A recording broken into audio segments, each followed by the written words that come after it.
Коммунистическая партия Китая в последние годы усилила репрессии против уйгуров, ограничив свободу выражения мнений, религии и передвижения, сообщает Voices Against Autocracy. По данным Voices Against Autocracy, китайское правительство с 2017 года заключило миллионы уйгуров в лагеря перевоспитания и подвергло тех, кто не был задержан, строгому наблюдению, религиозным ограничениям, принудительному труду и принудительной стерилизации.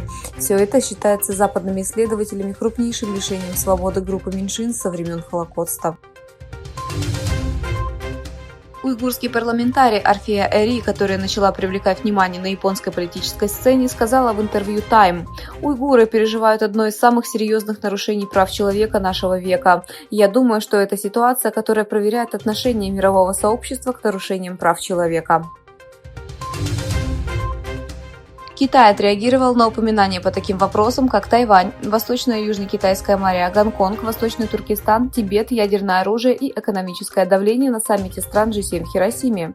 Официальный представитель Министерства иностранных дел Хуа Чунин, заявившая, что Большая Семерка использовала вопросы, связанные с Китаем, для клеветы, нападок и вмешательства во внутренние дела, подчеркнула, что осуждает такое отношение и выразила протест принимающей стороне саммита, Японии и другим заинтересованным сторонам.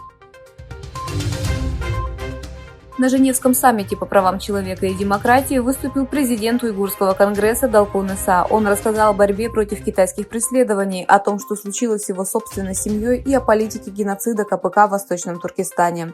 Далкун Иса заявил: КПК публично объявила войну, назвав ислам идеологическим вирусом, который необходимо уничтожить. К сожалению, исламский мир хранит молчание. Продукты, выпущенные американским производителем микросхем памяти Micron Technology, не прошли проверку на безопасность сети. В этой связи ключевым операторам инфраструктуры запрещается поставлять продукцию этой фирмы, заявил в воскресенье регулятор киберпространства Китая. Официальный представитель Министерства иностранных дел Вьетнама Фам Тхуханг заявил, что действия Китая и Филиппин в Южно-Китайском море нарушают права страны на суверенитет. Напряженность в регионе обострилась, когда Китай направил в регион корабли после решения Вьетнама расширить свою деятельность по бурению нефтяных скважин.